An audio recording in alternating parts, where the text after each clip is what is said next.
Assalamualaikum warahmatullahi wabarakatuh. Waalaikumsalam warahmatullahi wabarakatuh. Bismillahirrahmanirrahim. Alhamdulillahi rabbil alamin. Allahumma salli wa sallim ala sayyidina Muhammadin wa ala alihi wa sahbihi ajma'in, amma ba'd. Fa inna asdaqal hadisi kitabullah wa khairal hadi hadi sayyidina Muhammadin sallallahu alaihi wasallam, wa syarrul umuri muhdatsatuha wa kullu muhdatsatin bid'ah wa kullu bid'atin dhalalah wa kullu dhalalatin finnar. Subhanaka la ilma lana illa ma 'allamtana innaka antal alimul hakim.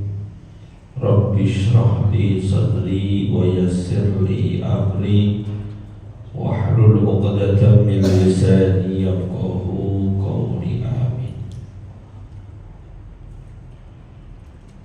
Yang sama-sama kita hormati dan muliakan Ketua Masjid Nurul Iman Ustadz Dr. Andes Haji Hasan Abdul Ghani,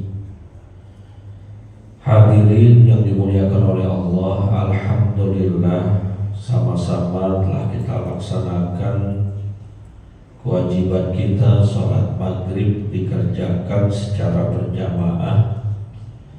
Lanjut hadir di majlis ilmu, mudah-mudahan rangkaian ibadah ini diterima dan dilipat gandakan pahala oleh Allah Subhanahu wa ta'ala. Kita awali pengajian ini dengan baca suratul Fatihah. Kita niatkan pahalanya sampaikan kepada pengarang kitab yang kita kaji, yaitu Syekh Zainuddin bin Abdul Aziz bin Zainuddin Al-Banibari, juga kepada Syekh Ihsan bin Dahlan Al-Jambasi Al-Qadiri, juga kepada orang-orang yang telah berjasa mewakafkan harta dan tanahnya untuk kepentingan masjid kita ini, pada orang-orang tua kita, kakek nenek kita, sanak famili, saudara serta guru-guru kita yang telah meninggal dunia. Semoga Allah Subhanahu wa ta'ala ampuni segala dosa dan kesalahannya. Allah terima amal ibadahnya. Allah jadikan kuburnya raudhah min riyadil jannah bi niyatil qabul wa bi jahir rasul. Al-Fatihah.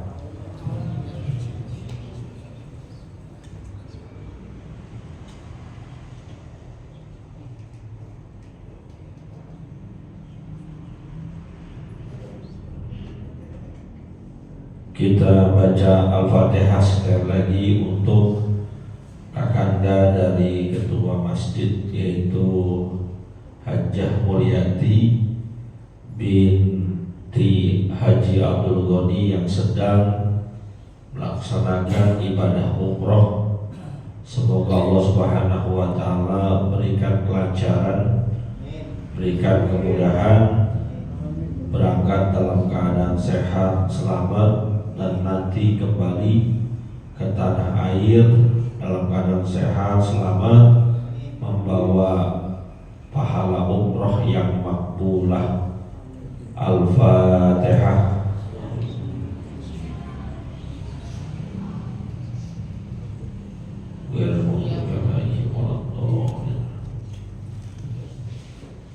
Hadirin yang dimuliakan oleh Allah, melanjutkan bacaan kita. Bismillahirrahmanirrahim. Qala al-mu'allif rahimahullahu ta'ala anhu, tanbihun,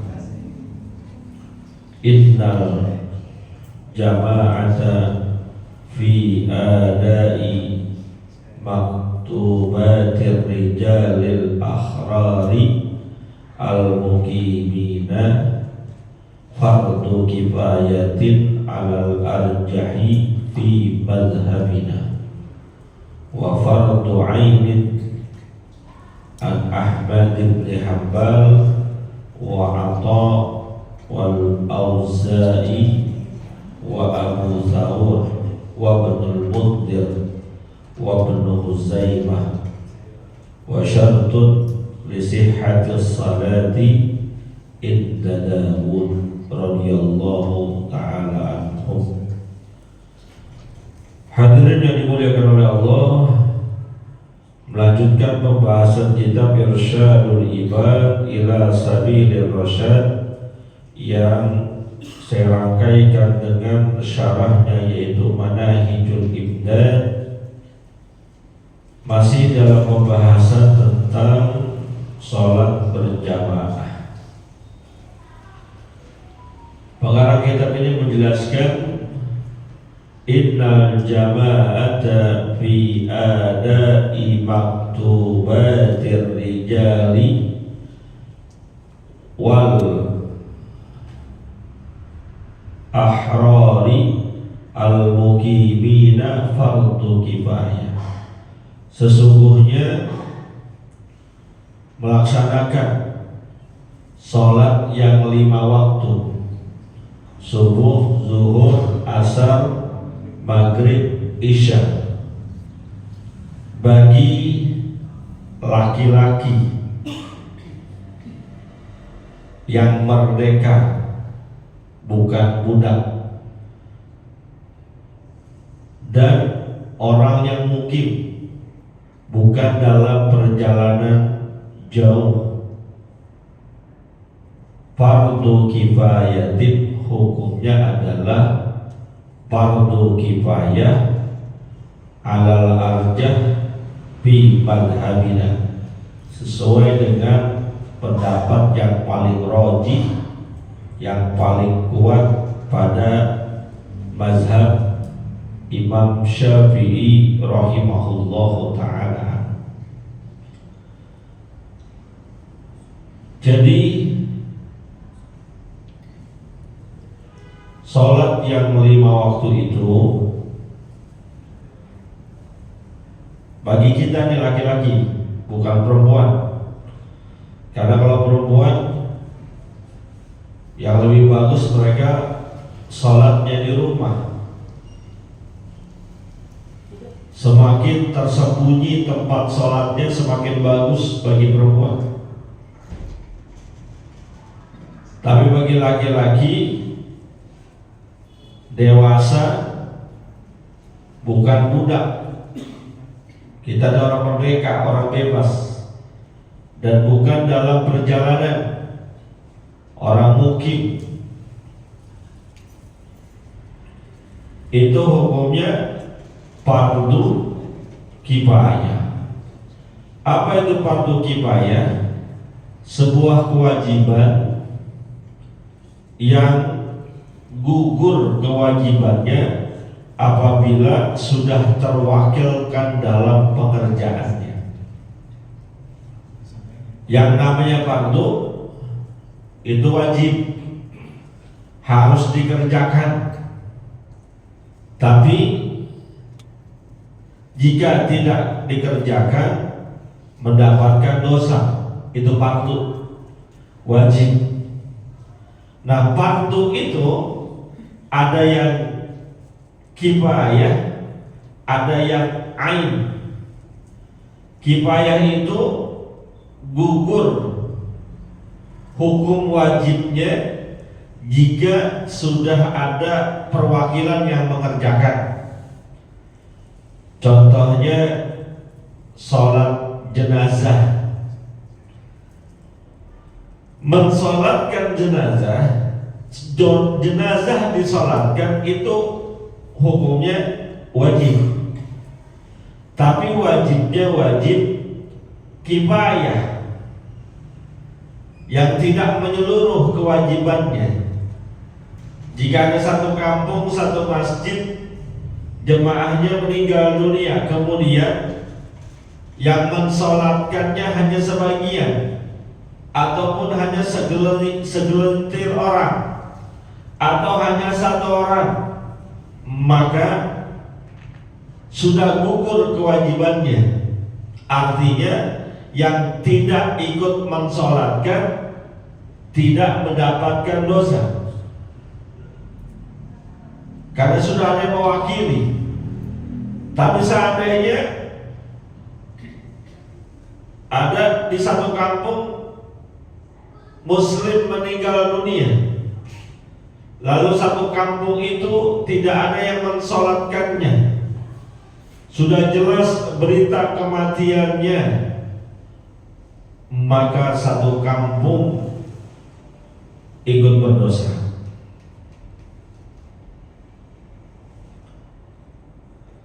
Jadi fardu kifayah adalah kewajiban yang gugur apabila sudah diwakilkan oleh orang lain. Begitu pula sholat berjamaah.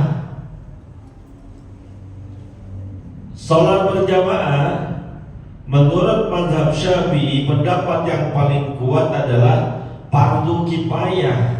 Artinya ketika dalam pelaksanaan sholat berjamaah di satu masjid, di satu kampung sudah ada yang mengerjakan, maka bagi mereka yang tidak mengerjakannya tidak dihitung dosa. Kenapa? Karena sudah ada perwakilan yang mengerjakan. Berbeda dengan wajibul ain, kewajiban individu, perorangan yang beban kewajibannya itu personal. Jika tidak dikerjakan, walaupun ada orang lain yang sudah mengerjakan, dia tetap dihitung dosa karena ini adalah individu wajibnya. Contohnya sholat 5 waktunya, sholat zuhurnya, sholat asarnya, sholat maghribnya, sholat isyaknya, sholat subuhnya, itu adalah wajibul ain, fardu ain, kewajiban individu, personality. Maka wajib dia mengerjakannya. Namun cara mengerjakannya berjamaah adalah wajib kifayah menurut mazhab Imam Syafi'i, dan ini yang paling rajih, yang paling kuat pendapatnya. Tapi ingat, dalam pendapat yang lain, ulama yang lain mengatakan wa fardu ainin an Ahmad bin Hanbal wa Atha wal Auza'i wa Abu Daud wa Ibnul Mundhir wa Ibnu Huzaimah.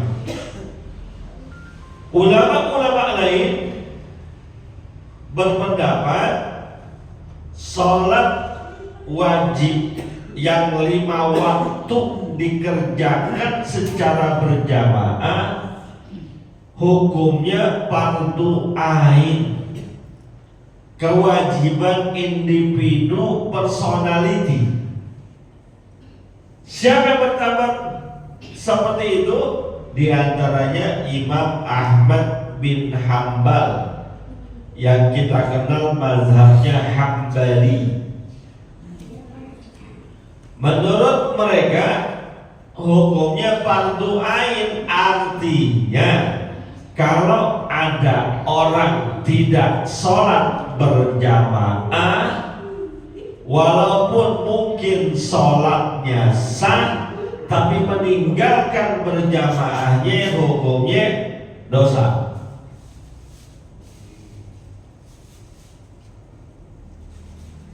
Berat apa enggak tuh kira-kira? Makanya mohon maaf kalau kita lihat di Mekah, di Madinah, kalau udah mulai masuk waktu sholat, azan berkumandang, toko-toko di sekitaran masjid tutup semua, tarik gerasi. Kalau ada yang berani-berani nggak tutup, disamperin sama polisi, sama askar, dipaksa untuk tutup. Kenapa? Karena mereka mazhabnya Hambali, yang mereka pegang pendapatnya Al-Imam Ahmad bin Hambal rahimahullahu ta'ala anhu, yang mengatakan sholat berjamaah hukumnya wajibul ain. Kalau nggak ngerjain berarti dosa. Jadi jelas nih, paham tuh.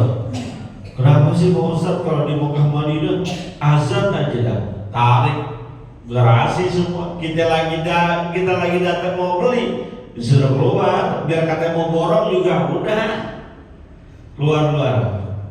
Ntar aja lanjutin belajarnya lagi kalau sudah selesai sholatnya.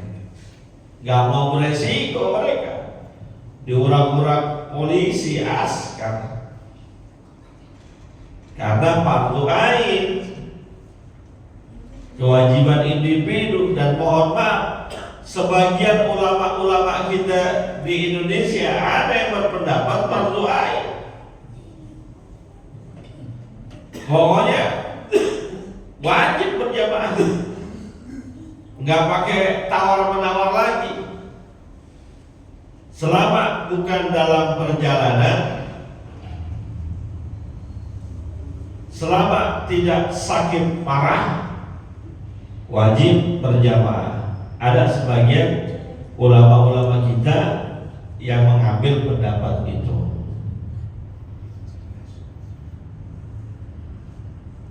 Itu kalau seandainya pendapat ini yang diambil, masjid penuh. Ini gak muat 2 lantai juga. Ya mohon maaf, Masjidil Haram Mekah itu segede apa coba?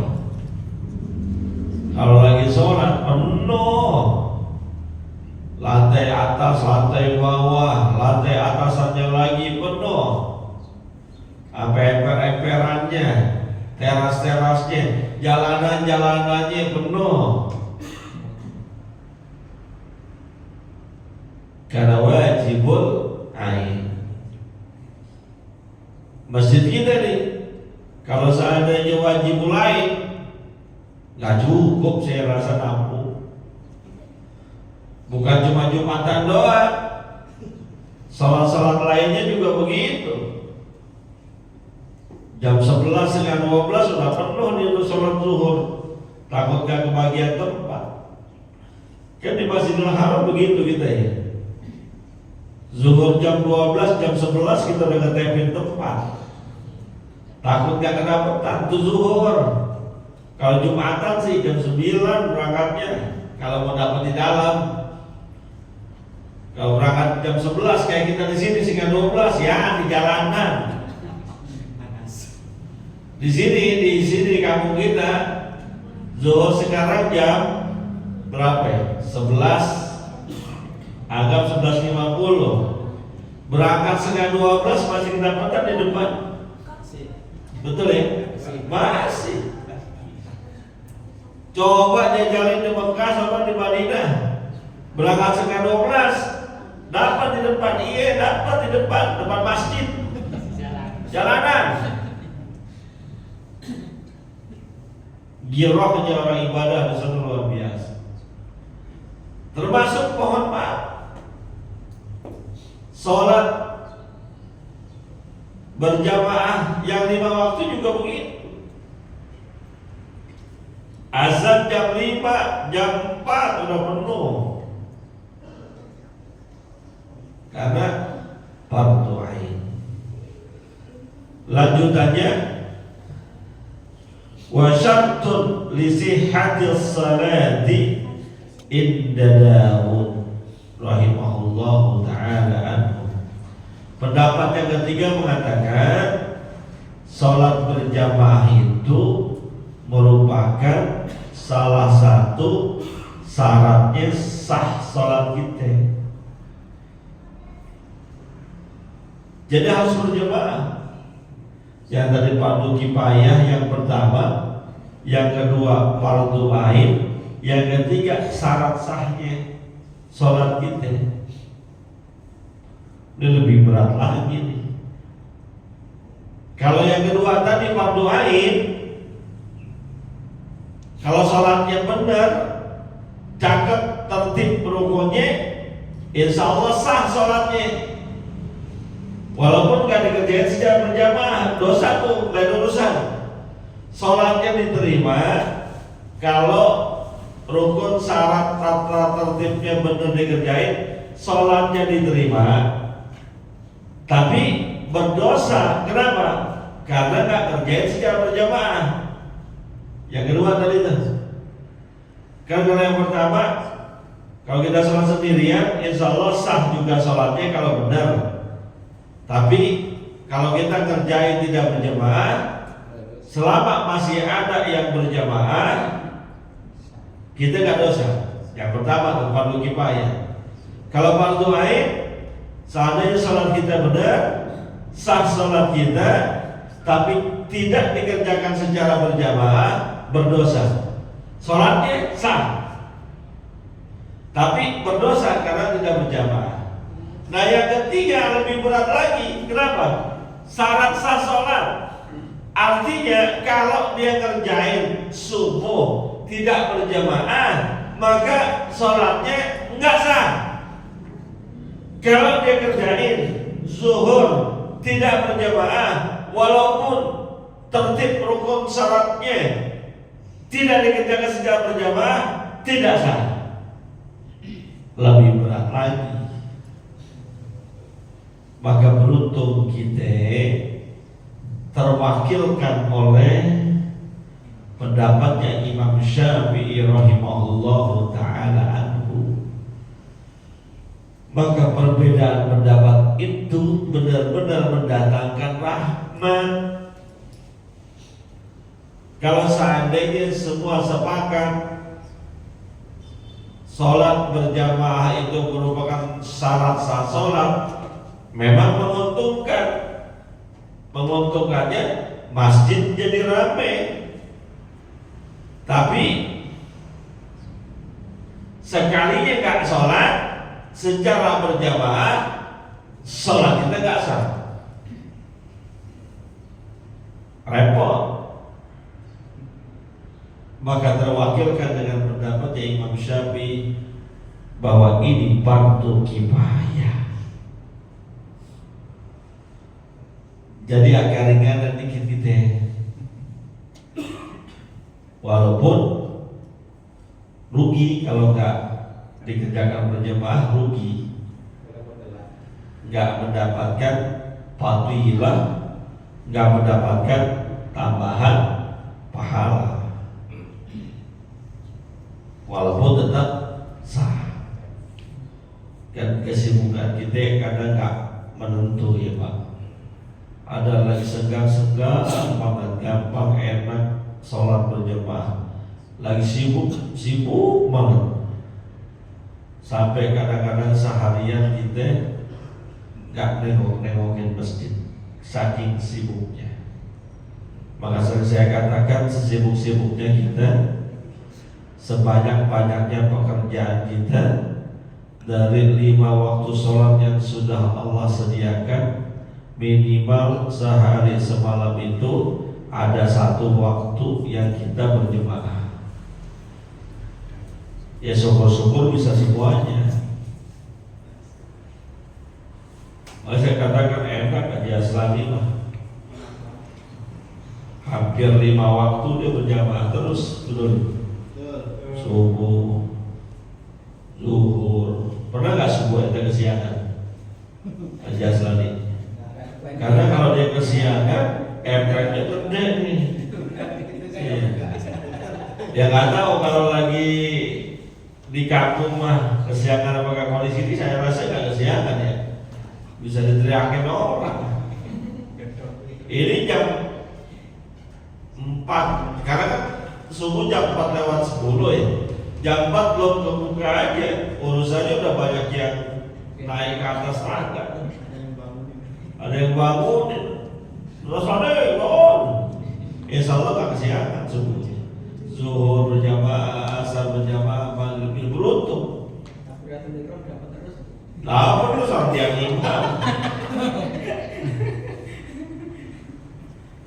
kita yang tidak seberuntung beliau ini minimal dari 5 waktu yang ada 1 jangan lupa. Terserah mau ngejarnya di mana. Subuh, ayo cocolin aja di subuh. Kali zuhur di kerjaan atau di perjalanan, asar masih di kantor, di tempat dagang, di tempat usaha, maghrib, isya kita capek, udah subuh. Subuh nggak bisa Pak Ustadz, saya biasa bangunnya rada siang. Apalagi sekarang subuh jam 4 lewat, ya udah Zohor kan sempet-sempetin, yang kerja, yang ngajar, yang bisnis, yang usaha, yang dagang, yang gojek, ayo. Zuhur panas, susah panas. Pagi saya dagangnya es kopi. Lagi rame-ramenya tuh jam 12 es kopi ya. Ya udah asar masa iya nggak bisa. Emang rame terus apa dagangannya Bang Yudi? Rame terus. Bikin terus. Cari waktu. Asal nggak bisa Pak Ustadz. Asar itu kalau ibarat orang kerja kuli istirahat kedua, juga kalah anak sekolah pakai ada istirahat jam kedua. Ya udah maghrib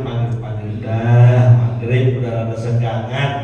Apa iya maghrib orang minum es kopi? Nggak jarang kayaknya. Banyak juga. Banyak juga masih.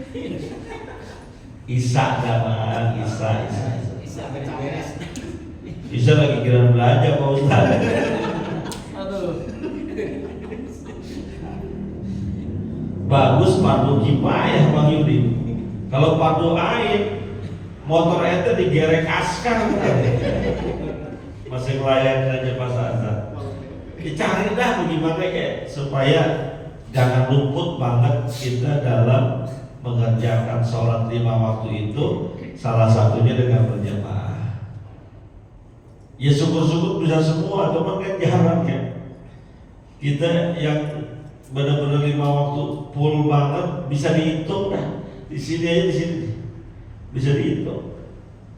Tadi contohnya hanya selati mungkin iya, yang lain belum tentu.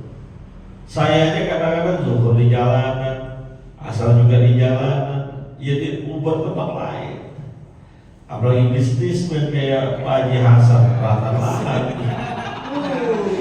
Ya kan kalau bisnismen juga, pejabat juga. Zohor lagi lama sama Pak Lurah, ya kan?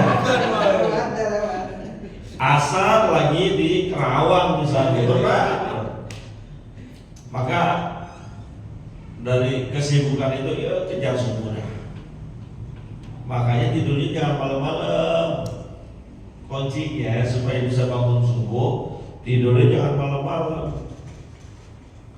Jam 9 tidur lah. Kata Pak Haji Hasan, bagaimana enggak tidur mahal Pak Ustaz?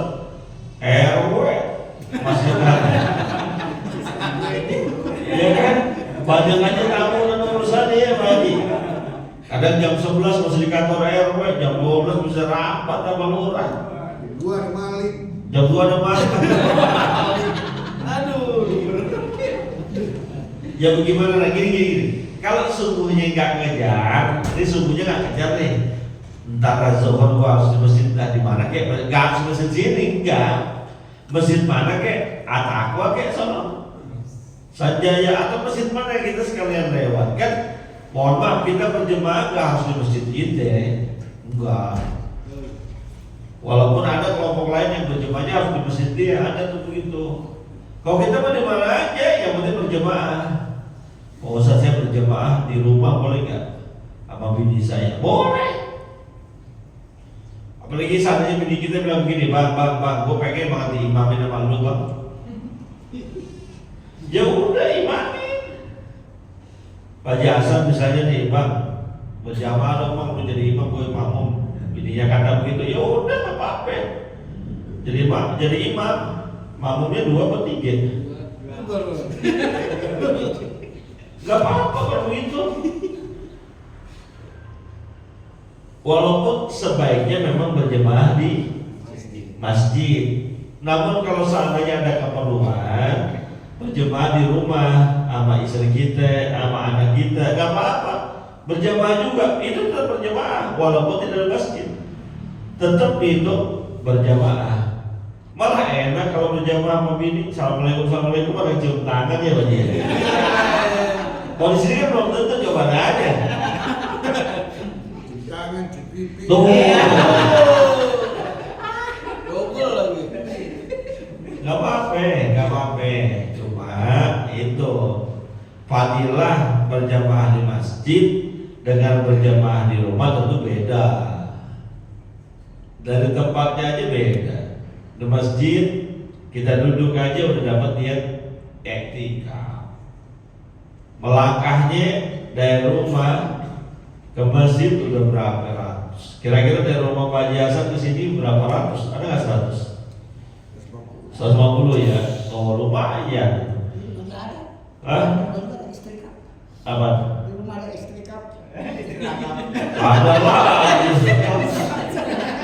Di masjid itikaf, di rumah istri kap. Ketemu aja deh. Iya. Tapi maksud saya, kalau di masjid itu fadilahnya banyak kan. Langkah kita aja dihitung banyak kebaikan. Diangkat derajat kita ketika kita melangkahkan, mengangkat kaki. Turunin kaki, dihapuskan dosa.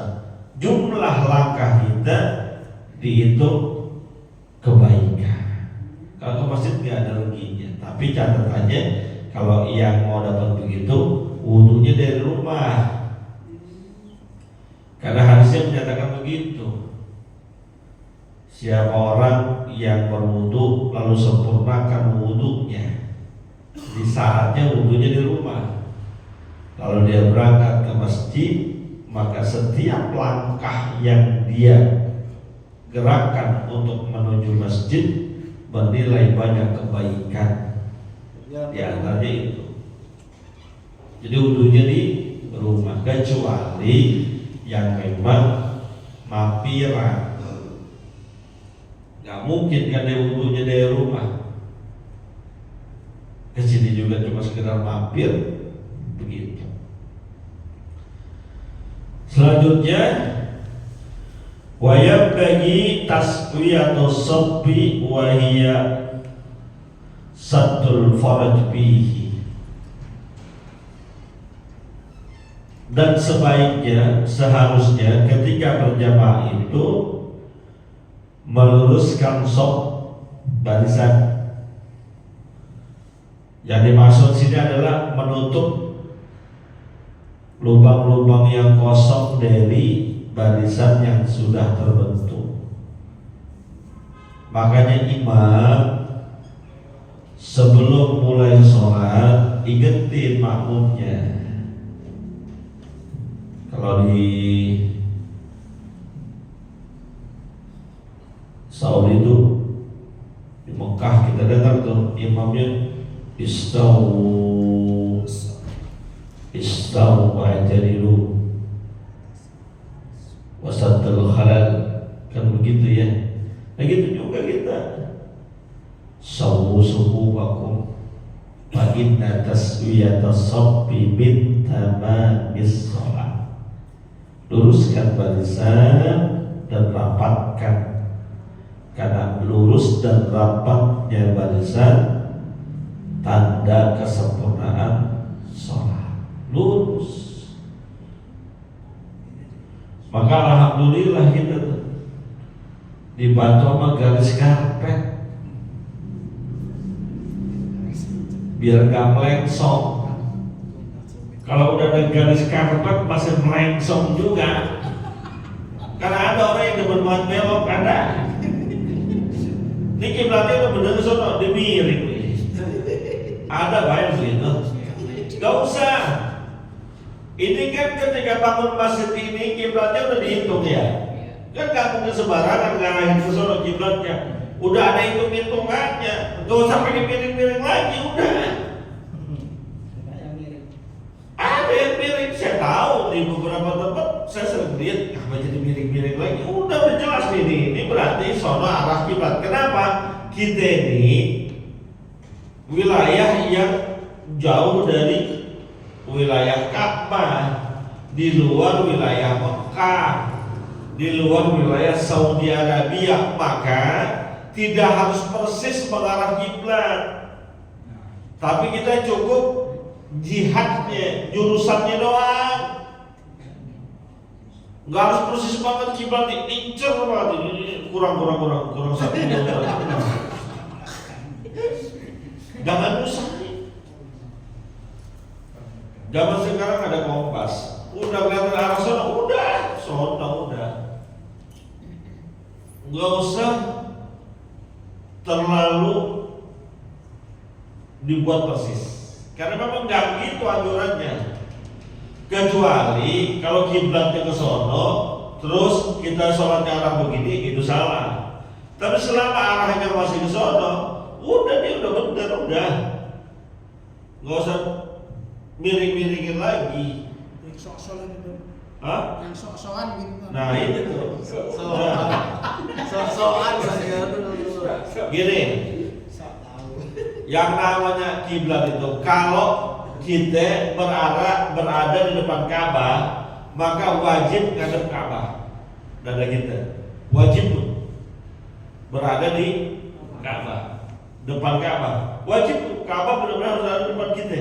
Makanya sholat di Ka'bah kan ngadepnya kadang sama, muter. Ada yang ngadep-ngadepan sholat dia. Di Ka'bahnya kan di situ, yang belah sono ngadep ke sini, kita ngadep ke sono. Kan sama aja ngadep-ngadepan. Karena bagi yang melihat Ka'bah wajib mengarah kepada Ka'bah. Bagi yang di luar Masjidil Haram, maka sholatnya menghadap Masjidil Haram.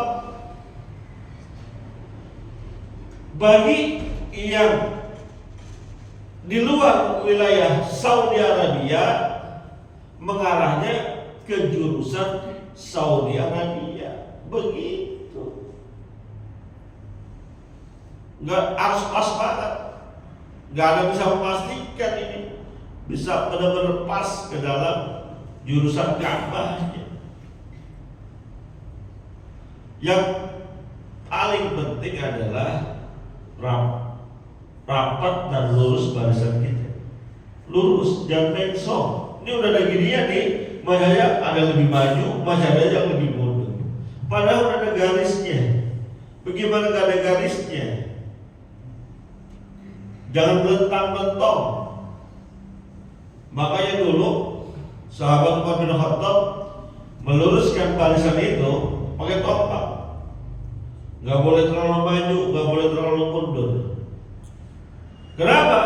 Ya belum ada karpet begini, nggak ada patokannya. Ini udah ada karpet, udah ikut aja karpet. Jangan terlalu maju, jangan terlalu mundur, dan jangan renggang.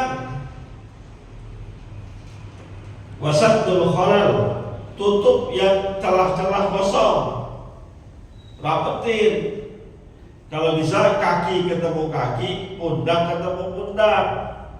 Gak bisa Pak Ustadz, saya gelian orang yang geli. Kalau nempel-nempel ya udah, gak apa-apa ya, tapi jangan renggang banget.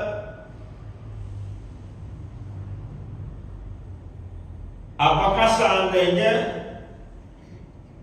kanan kiri kita renggang, apakah kita wajib melebarkan kaki dan tangan? Enggak. Cukup kita rapatkan ke salah satu jurusan. Ini barisan, ini juga renggang nih.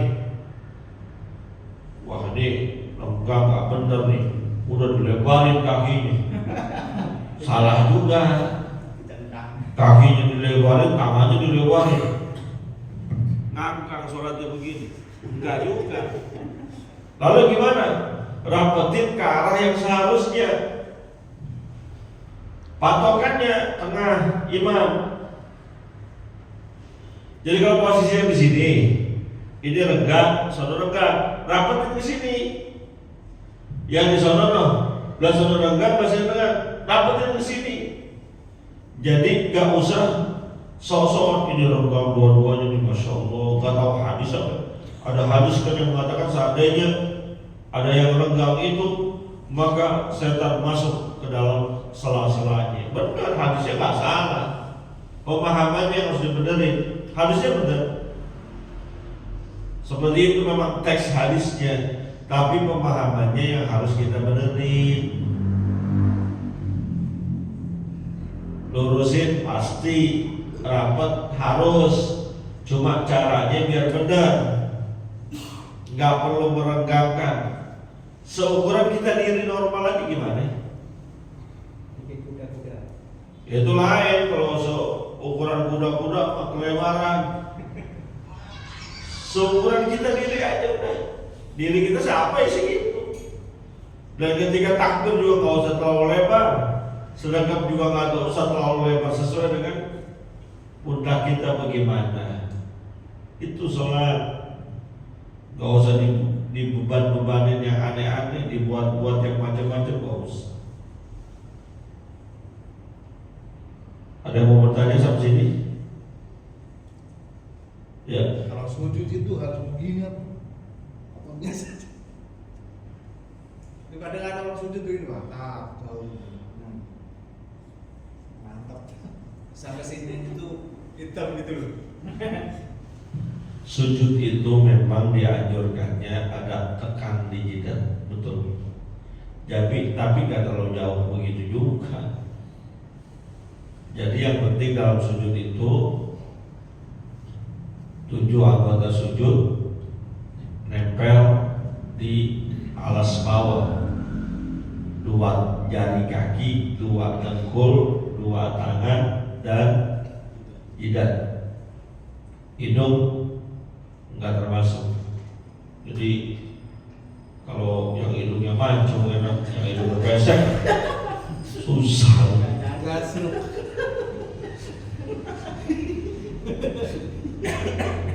Jangan terlalu rapat, jangan terlalu renggang. Standar aja sesuai tabiiyah alami. Jangan rapat juga. Ada orang rapat banget. Kayak cewek. Ya kalau perempuan rapat itu wajar, ada yang ditahan dia. Nah kalau laki-laki apa yang mau tahan? Bahwa laki-laki tangannya itu posisinya sejajar dengan pundak. Jadi gak usah terlalu lebar, gak usah terlalu menjorok juga ke dalam, walaupun dianjurkan ditekan. Tapi gak dianjurkan sampai terlalu ke depan banget, apalagi sampai nyundul kaki orang. Ini kan kalau yang jemaah ini kakinya tempat sujud apa nyundul itu gak usah. Pernah saya makan di situ sampai kelewat sampai bawah mimbar. Sampai sini. Iya. Saya pernah di depan lagi. Nah itulah makanya ngaji harus dengan guru. Jadi guru praktekin, contohin. Ini sujud yang benar begini.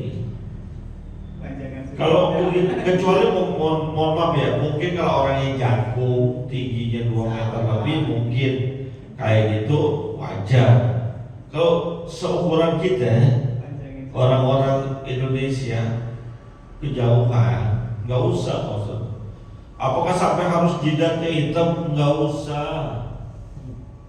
Nggak ada anjurannya sampai jidat hitam, nggak ada. Ya ini kalau ada sebagian teman-teman yang jidatnya hitam, ya mungkin juga bekas sujud juga, gitu. Mungkin ya. Kasih bawang merah. Atau dia digosok-gosok. Kasih bawang merah kata. Hah? Bawang merah. Pakai bawang merah hitam ya? Digesek-gesek. Digesek-gesek gitu ya. Ada yang begitu, ada. Ada yang begitu, tapi ini bukan, mohon maaf ya, yang jidatnya rada hitam bukan patokan dia banyak sujud.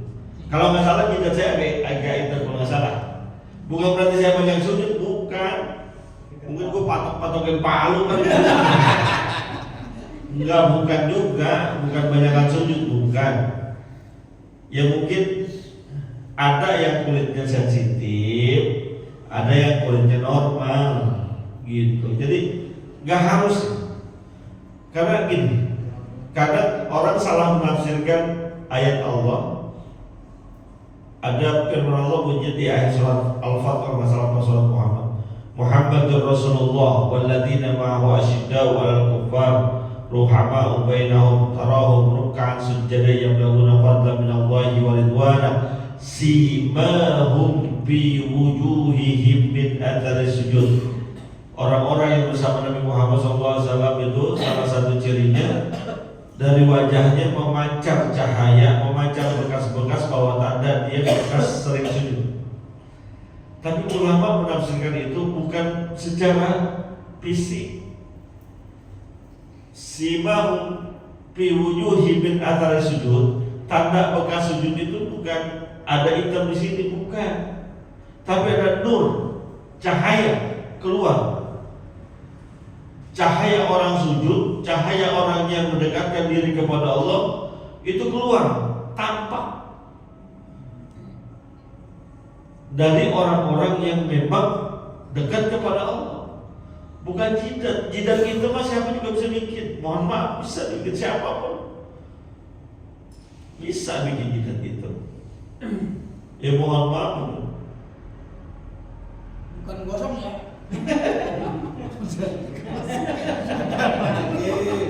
Lain lagi itu urusan. Jadi jangan salah memahami gitu. Jadi sekali lagi saya tegaskan, kalau ada teman kita, sahabat kita, jidatnya hitam, ya kalau memang itu bukan sujud, alhamdulillah. Tapi itu bukan yang dimaksud dalam firman Allah, simahum fi wujuhihim min athari sujud, bukan. Karena bekas sujud itu bukan secara fisik, tetapi nurnya, cahaya, gitu. Seperti itu ya. Jadi nggak usah pakai digosok-gosok, biasa aja sujud mah kita biasa. Yang mendasarkan hitam udah hitam aja, gosok enggak. Ada lagi yang lain sebelum saya tutup? Cukup? Alhamdulillah kan cukup. Udah paham ya? Wallahu a'lam bishawab. Al-Fatihah.